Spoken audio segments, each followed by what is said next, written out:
dititipkan dokumen itu kepada Ibu Koni ke Rusia.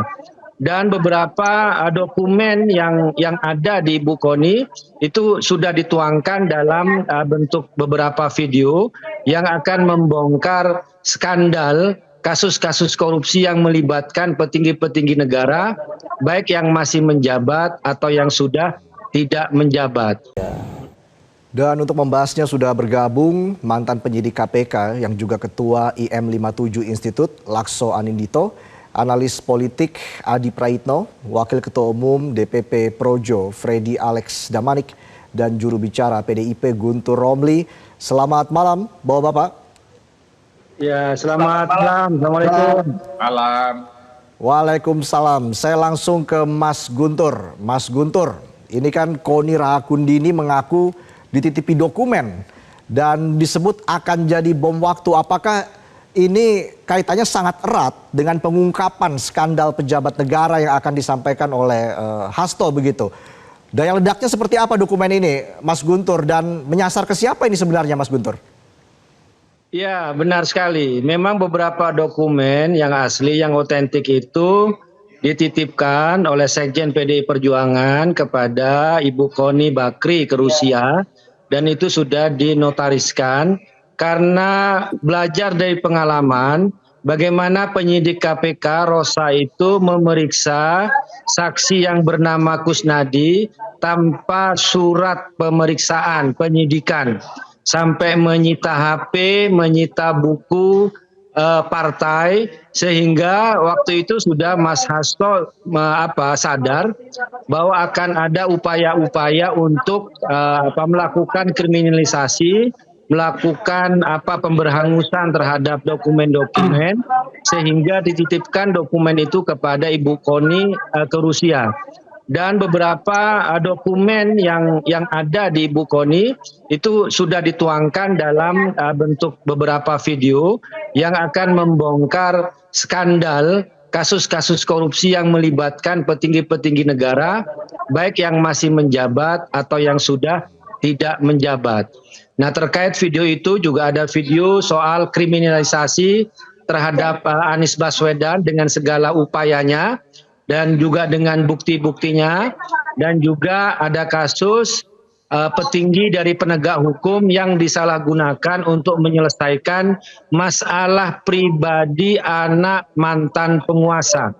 Nah, nantinya video-video itu akan dirilis oleh Sekjen PDI Perjuangan sebagai bentuk perlawanan, karena kasus ditetapkannya Sekjen PDI Perjuangan sebagai tersangka oleh KPK, kami melihat itu sebagai kasus politik, bukan kasus hukum.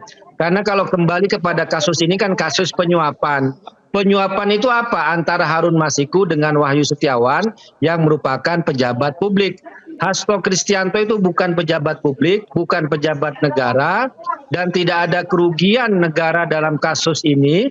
Dan kami selalu katakan, kalau Anda ngejar ke Harun Masiku, silakan kejar, tangkap Harun Masiku, tapi jangan mencoba-coba mengaitkan hal ini dengan Sekjen PDI Perjuangan, dengan Partai PDI Perjuangan, apalagi juga berdasarkan fakta pengadilan, putusan hukum yang berkekuatan tetap, ingkrah, putusan nomor 28 tanggal 15 Agustus tahun 2020 dalam amar putusan Majelis Hakim nomor halaman 160-161, di sana dinyatakan bahwa uang yang diserahkan kepada Wahyu Setiawan itu berasal dari Harun Masiku. Tidak ada nama Hasto Kristianto di situ. Ini kalau kita kembali kepada fakta hukum yang ada di pengadilan. Jadi kami melihat inilah kasus politik kriminalisasi, sehingga Sekjen PDI Perjuangan melakukan perlawanan dengan akan merilis video-video yang memuat skandal-skandal kasus korupsi di negeri ini. Demikian, Mas. Sampai di situ dulu ya, Mas Guntur. Saya tangkap poinnya. Saya ke Mas Freddy. Mas Freddy, ada narasi ini yang dibangun PDIP soal dugaan adanya keterlibatan pengaruh Joko Widodo dalam penetapan tersangka Hasto Kristianto dan akan merilis video soal isu 3 periode Joko Widodo. Projo melihat ini seperti apa, Mas Freddy? Ya, terima kasih. Ya, itu tentunya hak ya,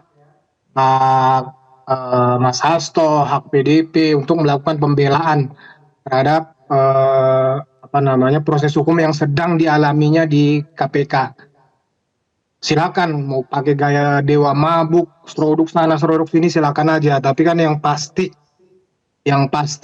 ya kami karena dibawa-bawa masalah 3 periode, ya Projo sangat jelas menolak itu ngelantur. Di sini ada Mas Adi. Mas Adi ini saksi 2 kali beliau ini ikut ya terhadap kegiatan Projo untuk menolak 3 periode.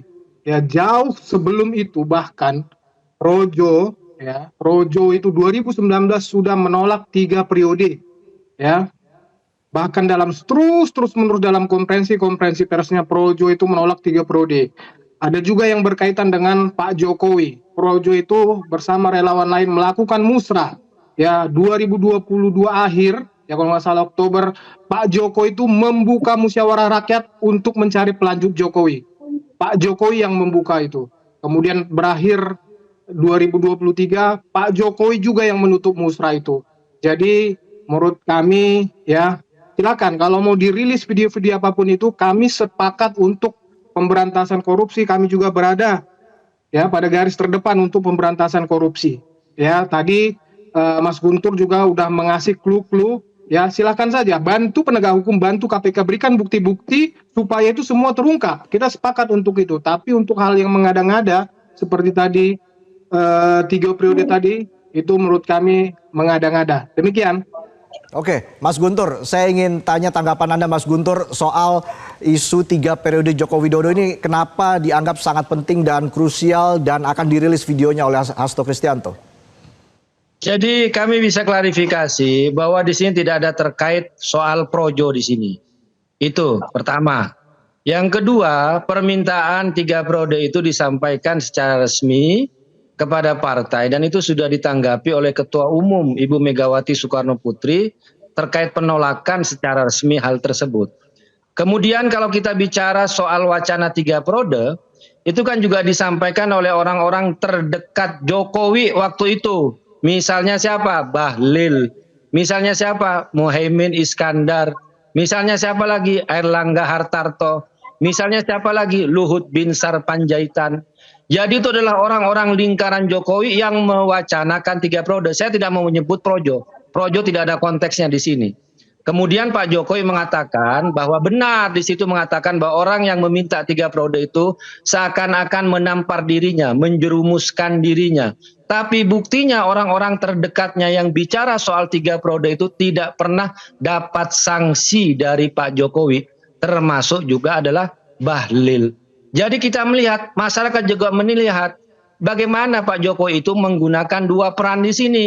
Melalui orang dekatnya yang lain mewacanakan 3 periode, mulai orang dekatnya yang lain juga menolak 3 periode. Tetapi kami bisa sampaikan permintaan 3 periode itu sampai kepada Ibu Ketua Umum kami. Dan juga yang perlu juga kami sampaikan, dan ini sudah dinyatakan oleh Mas Hasto, pernyataan juga itu sudah dinotariskan oleh Mas Hasto, bahwa selama ini banyak sekali intimidasi terhadap beliau terkait ucapan-ucapan yang kritis terhadap Mas Hasto. Jadi begitu Mas, soal wacana 3 periode. Dan nantinya itu juga masuk dalam video yang akan dirilis oleh Sekjen PDI Perjuangan. Bukti-buktinya apa saja, pertemuannya di mana saja, siapa yang meminta bagaimana sebagainya, itu akan disampaikan secara valid dan secara sah beserta bukti-buktinya. Tidak bisa dibantah kalau nanti ini dirilis videonya. Demikian Mas. Kalau begitu saya ke Mas Adi Praitno. Ini apakah yang dilakukan Hasto dan PDIP ini adalah jelas bagian dari ancang-ancang untuk menyiapkan serangan balik ke mantan Presiden Joko Widodo dan juga sebagai mantan kader ya. Dan ini bisa semakin memperkuat adanya politisasi hukum dalam kasus ini Mas Adi. Ya saya kira memang 2 hal. Tentu ini harus dimaknai sebagai bentuk ketidakterimaan Hasto dan elit-elit PDIP yang menurut mereka mungkin ya kasus tersangka ini terindikasi nuansa politiknya jauh lebih kentara dibandingkan dengan kasus-kasus hukum. Jadi kalau kita membaca argumentum hukum dari elit-elit PDIP itu kan sering diulang seperti apa yang disampaikan oleh Bang Guntur tadi. Bahwa sebenarnya sudah ada putusan yang ingkrah yang tidak menyebabkan Hasto, kemudian dikait-kaitkan dengan sikap kritisnya terhadap Jokowi dan seterusnya dan seterusnya. Itu adalah fakta-fakta yang coba untuk disampaikan secara terbuka. Kenapa? Pada akhirnya KPK itu dianggap cukup mengejutkan menjadikan Hasto sebagai tersangka, itu kan satu hal. Dan tentu apa yang disampaikan belakangan ini ada dokumen-dokumen penting dan ada potongan-potongan video yang sudah dibuat oleh Hasto terkait dengan sejumlah elit penting di negara ini, petinggi-petinggi negara yang dinilai punya kasus korupsi. Tentu ini semacam serangan balik bahwa begitu banyak sebenarnya orang di negara ini yang tidak bersih-bersih amat hidupnya, tapi karena dekat dengan kekuasaan, dekat dengan penegak hukum, sehingga mereka tidak bisa disentuh oleh persoalan-persoalan yang terkait dengan tersangka. Nah, ini yang sepertinya sangat sekali ingin ditunggu Bang Guntur oleh publik. Sehari, 2 hari, siapa tahu ini akan menjadi kado awal tahun 2025. Video yang dimaksudkan itu disampaikan secara terbuka, apalagi katanya fakta-faktanya itu terukur, apalagi fakta-faktanya itu valid, dan itu bisa menunjuk 1, 2, dan bahkan banyak orang, elit penting di negara ini, apalagi clue-nya udah kita dengar, bisa sedang yang menjabat atau orang yang sudah mantan menjabat sebagai orang penting di negara ini. Ini kan tondo-tondo sebenarnya, mirip-mirip dengan penyebutan orang yang ingin 3 periode. Inilah yang saya kira dalam hitungan hari dan minggu ke depan, pastinya publik menunggu supaya KPK ini tidak hanya misalnya hanya fokus pada Hasto, tapi pada fokus pada isu-isu besar lain yang saya kira memang itu harus diwujudkan oleh KPK yang baru. Nah, yang kedua sepertinya memang dari dulu persoalan kasus hukum yang membelit elit partai itu pasti tidak bisa dilepaskan tuduhan dari politisasi dan kriminalisasi, karena seringkali kasus yang melibatkan elit-elit partai itu kaitan hukum dan politik memang tidak bisa dipisahkan satu sama yang lain, sangat kompleks Mas Reza. Tapi secara prinsip fakta hukum sudah diumumkan oleh KPK dan pastinya KPK punya fakta, punya data bahwa persoalan Hasto ini sangat layak kemudian dinaikkan menjadi kasus yang kemudian membuat Hasto itu dijadikan sebagai tersangka. Ini yang saya kira memang harus difokuskan oleh Bang Guntur, teman-teman PDIP, bagaimana cara menghadapi kasus yang sudah terlanjur menjadi fakta hukum bahwa Pak Hasto sebagai sekjen PDIP sudah jadi tersangka. Mungkin pra-peradilan ataupun mungkin yang lain, karena kalau kita mengacu pada sejumlah kasus yang mutakhir misalnya seperti Paman Birin yang ditetapkan tersangka oleh KPK tapi kan pra-peradilannya banyak, ataupun misalnya kasus CSR yang yang terjadi di BI, konon sudah akan ada 2 tersangka, tapi setelah itu kan tiba-tiba diralat. Ini kan ada celah yang sebenarnya masih bisa yang kemudian bisa dimainkan sebagai upaya perlawanan hukum yang itu juga menjadi jalan keadilan yang bisa dilakukan oleh Pak Hasto dan kemudian para tim hukumnya. Jalan politik terus dikampanyekan, tapi pada saat yang bersamaan persoalan hukum ini juga harus dilawan dengan persoalan-persoalan hukum yang lainnya. Saya kira di situ konteksnya Mas Reza. Jelajahi cara baru mendapatkan informasi. Download Metro TV Extend sekarang.